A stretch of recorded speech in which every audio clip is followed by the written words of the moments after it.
So, this is a box from America. You can see I have opened it, but I haven't actually looked at what's technically inside, just seen the packaging. So how about we investigate a bit further together?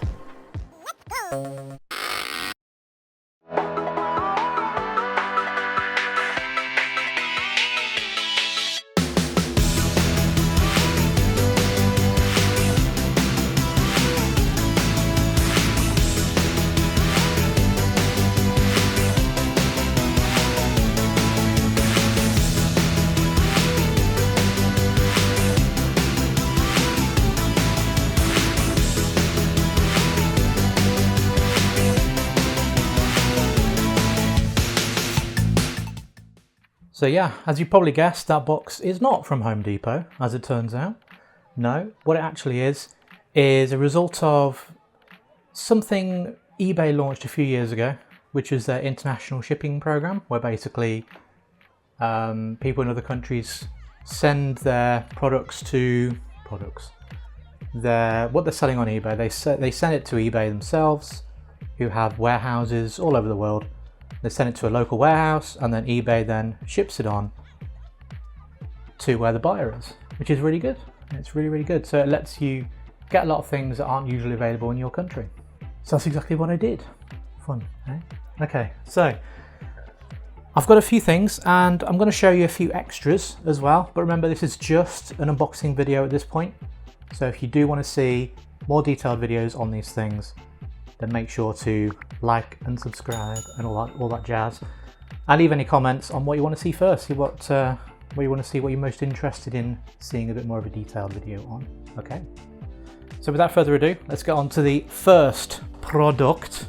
Oh yes, I will say I've already unwrapped these because the box was full of those packing peanuts, and I do not want them littered all over my workshop because that'll be a feckin' nightmare to clean up. So these are all unwrapped, so I know what they are straight away, unfortunately. Bam! We have Mattel Aquarius. And this is a computer I never thought I'd get because they weren't released over here. They were a semi-flop in America. And yeah, it's always sort of piqued my interest. Now, one thing I haven't done is actually open this up. So I mean, the box is in all right condition. It's a little bit water stained or waterlogged down here. So let's see what we can do. Open her up. Oh, do you know what? That's not bad. That's not bad. I was expecting worse. Ooh. Sorry, headphone listeners. Oh, what an awful sound. I'm going to guess this power supply is kind of, yeah, hardwired in. I don't think you can see that. I'll tell you what, it's got some heft to it for such an underpowered machine. But the sticker's sort of coming off slightly there. Well, we've got a headphone jack, which is apparently a printer. We've got a cassette. Channel 3/4 selector, which I think is probably for RF, which is there. So being US RF, I might not be able to get much out of it, so we'll try and see if we can do a composite mod, if one indeed exists. And I assume that this is yes, look, this is the cartridge port right there. That's interesting. You know what, this is in pretty good shape. I have heard that a lot of these are actually missing that, so I'm quite chuffed with that. The keyboard, I mean, it's very, very reminiscent of the ZX Spectrum 48, 16. Very squishy. But yeah, from what I understand, the basic story around the Aquarius was that Mattel wanted to get into these home computers they've heard so much about. And they didn't actually have any in-house expertise. So they put a tender out for some companies. At least I think that's what happened. Correct me if I'm wrong in the comments, of course. But Radifin company in Hong Kong, I believe, they already had a console they were planning. I think it had a name, but I can't remember what it was called. And yeah, they're basically going to bin it. But then Mattel said, you know what? Give it to us. We'll take it off your hands. And yeah, the Aquarius was born. But of course, the reason why Radifin were going to bin it is because it was already outdated by that time. So yeah, that didn't go down very well. Okay, so I'll tell you what I'm going to do. I'm going to diverge slightly, and I'm actually going to unpack one of these smaller things from the box, which will give everything away as to what one of the larger things is. Okay, so don't know if you can see that because I can't see the screen on the camera, but hopefully you can make that out. Solid state speech synthesizer.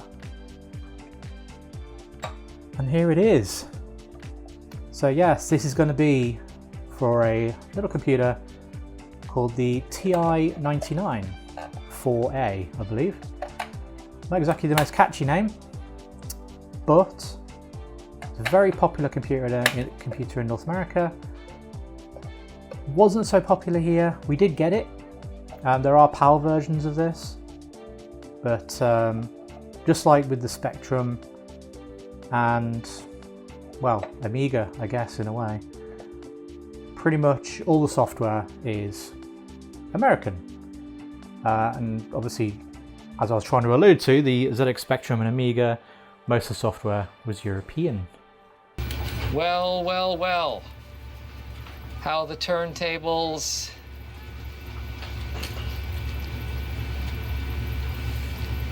So yes, we'll be checking that out. Now I don't know if that works because that one was listed as untested, which on eBay usually means they've tested it, it doesn't work, but they can get a few more quid if they just say they haven't bothered. In fact, side rant, don't you just hate it when they say untested and yet everything is in the picture that you need to test it? And it's like, do you have a spare plug socket? Plug it in. It's got a green light or whatever, it's fine. You can sell it for more because you can say you've tested but only basic functionality, right? You are going to get more money. If you just say untested, you make everyone suspicious. So let that be a bloody lesson. Okay, so in the big box, he says, straining over everything, I've got one thing. I don't know why, it doesn't even matter how hard I try. Yeah, I'll just show my millennial card right there. If you don't know what that song is, you can send me your youthful blood to the following PO box, and I will absorb your youth.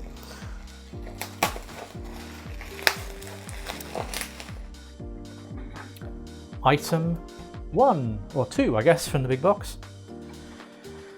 Yeah, so this is the unboxed TI-99 with a missing key.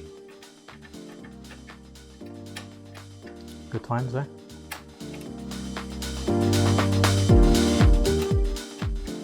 It works okay. Keys feel alright. Yeah. There seems to be parts of some kind of North American spider in there, so I don't know how it's got past customs. Sounds alright, it's a bit crunchy. But yeah, this is without box. And obviously if you've never seen one of these before, like me perhaps, you've got a port here, which I'm only assuming is a joystick port. I assume that's power. And that, the only thing left I can think of is probably video, so that'll probably be our video. Oh no, there's like another joystick port here. Are they both joystick ports? I have no clue. But we will find out in a longer form video. Good day. Okay. Next item. Numero dos. It's a boxed one. How about that? Turn it around. And if you can make out that label, Sears, Roebuck & Co. So I'm assuming they bought this from Sears back in the day. Another store I don't believe we got here. Or if we did, it was long gone by the time I was around. But yeah, let's have a look. The box is in rough shape. And not only were packing peanuts in the box, but apparently loads of newspaper as well. So, as we can see here, OJ dying doesn't solve anything. So now we know. And also, Millwood Window Store. Apparently they're in Warsaw, but it's not in Poland, it's in Indiana. So give them a ring if you need any windows and you're from that area. I'm not going to get this one out because the paper is just going to go everywhere. But you can see this is in, yeah, because of a much better nick than the last one, which is good. It's good to see. Okay. Ugh. And the final item is surprisingly heavy. It's the same machine again, hooray! But it's a lot heavier and I don't know why. So, well, let's find out. Oh, okay. It's got like an old burger box in here apparently. Oh wow, look at that. TI-9948 basic reference card. Not what I expected. Important product information for TI Extended Basic.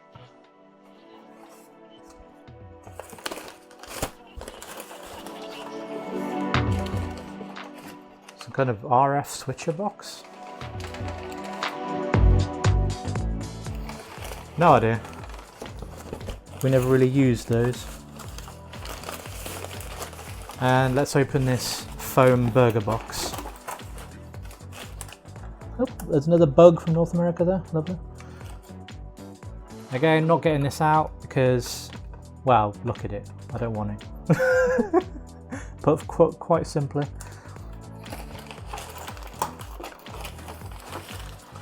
Let's see. Yeah, so that was the video out, I don't know if you can see. Because that's attached to the little box there. We've got a power. Oh, and it's got one of these like these little green plug-in boxes.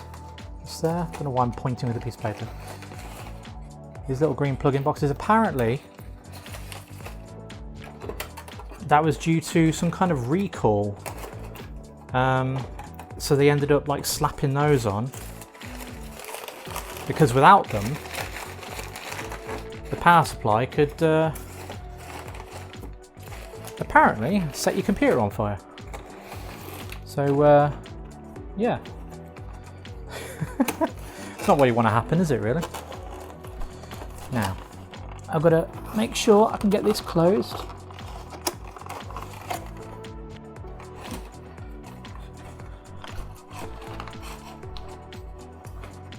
There we are. Oh, I didn't put the little booklets back in the box. Yeah.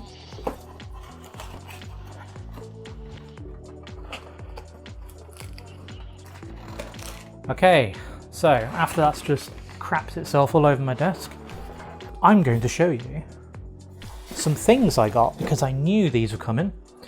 Okay, so there's a few things I did get for TI-99. First thing is the TI-9948 cassette cable, just in case. And I am planning a little project later of building a TZX Duino which is apparently compatible. So that's for that, so I can load stuff from tape.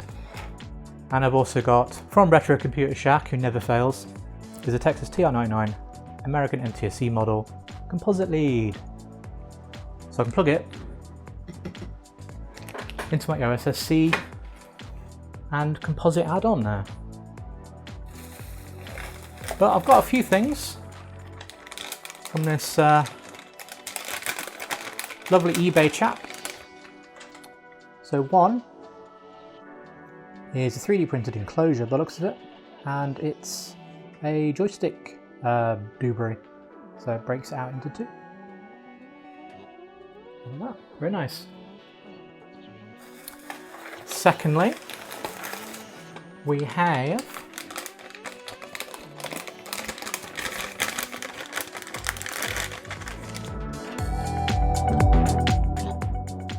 as you can see, this is a RAM expansion for the TR-99. There you go, it says on top. TR-99 4A 32 kilobyte of RAM. And I got this mainly because I heard that if you pretty much want to play any games of any kind of quality on the TR-99, you definitely need a RAM expansion. So voila, with a free sprue of plastic there. But yeah, I've just noticed it's got a DC jack, but it doesn't actually come with an adapter, so I hope you don't need that. I have to check on the eBay listing, but yeah, should be fun. And next we have probably the most important thing for a YouTuber.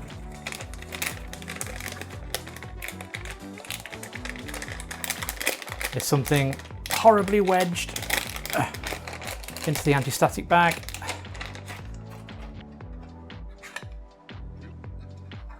And we have the final Grom 99. And apparently we have, I believe, this is the cart reset and this is the system reset. So what you'll do is you put your SD card in there, pop it in the TR-99 and turn your computer on, go into the Grom, and you'll be able to select a game or an application or whatever to play, and it will be that cartridge, right? The reason we have a cart reset is because if you reset the computer on its own, it will still be that last cartridge you selected, right?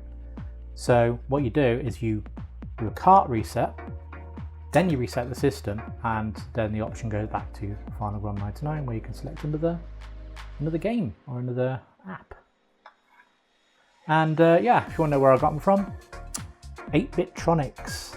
Oh, and they have instructions there, look, 8bit-tronics.com, and there's his eBay shop. So yeah, he also makes some stuff for the Atari, the 8-bit computers as well. So I do have something to show you from that when we get around to doing an Atari video. So that'll be nice. But yeah, they're pretty good, so I'd recommend giving them a shout. Okay, so in this one, I obviously don't want to trust an American PSU in Britain, even though I do have a nice transformer from Airlink Transformers. They're pretty good.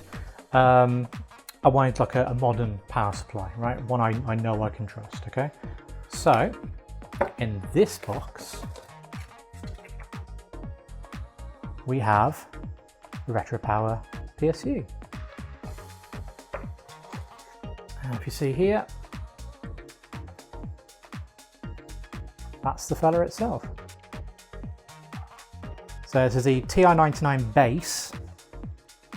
I mean, technically speaking, they're all the same base, okay? It's really sort of the adapter you use. And you can see we've got a little screen there. There was a touchscreen variety, but I didn't really see the point. It didn't seem to add a lot. And it was quite, I can't remember the exact price, but it's definitely more expensive. So I decided to just, you know, get this one. and just have the thing there. So yeah, basically. But yes, you can see in here we've got the adapter for the TR99, and then that plugs into there like so. There you go, and the other end into your TR99. And there you go, modern reliable power supply. And in this other box that looks almost as identical are cables for other machines, because you can use the same power supply for other machines. So get ready for some spoilers. Sinclair QL cable. Yes, there's a video on one of those coming up. A Commodore 128 cable. Yes, there's a video on one of those coming up. An Atari XL XE cable. Yes, there's one of those coming up, which I've already alluded to. And finally, C64 FDD dual cable, which means the same power supply can power the 1541 and the C64 at the same time, which is brilliant because normally you need 2 plug sockets and a lot of real estate for those because they're blooming massive. So folks, that'll do it for the video, and if you want to see the more detailed ones of these coming up, make sure you do like and subscribe, because that does mean a lot to me personally. It gives me the will to carry on knowing people are seeing these and enjoying these, and it also lets you know when the videos do come out. So the next video, I'm probably going to be taking a look at the TI-99. So for the first time in my life, I've never actually used one or touched one until a few minutes ago when you saw. And it'll give me a chance to try these fellas out here. And what I do have for this is a lovely joystick from immortaljoysticks.com, not sponsored, but I've just backed them on Kickstarter because they look pretty decent. They use genuine arcade parts, and it gives us a chance to try one of those out with the TR-99 and see how we get on. Alright then, I will catch you next time.